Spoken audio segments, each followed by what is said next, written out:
Io sono la sopravvissuta, quella che racconta la storia. Li conoscevo entrambi, so come hanno vissuto e come sono morti.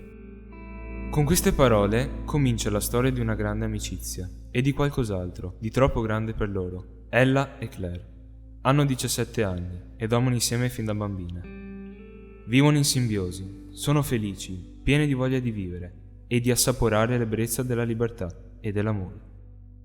Finché un giorno una musica rapisce Ella. La porta via da scuola e da Claire e da tutti.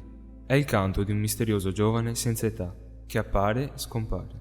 Claire non sa se è giusto o sbagliato per la sua amica Ella, soffre per lei e per sé e si domanda come può raccontare una storia che nulla ha a che vedere con la gente moderna e giovane come loro.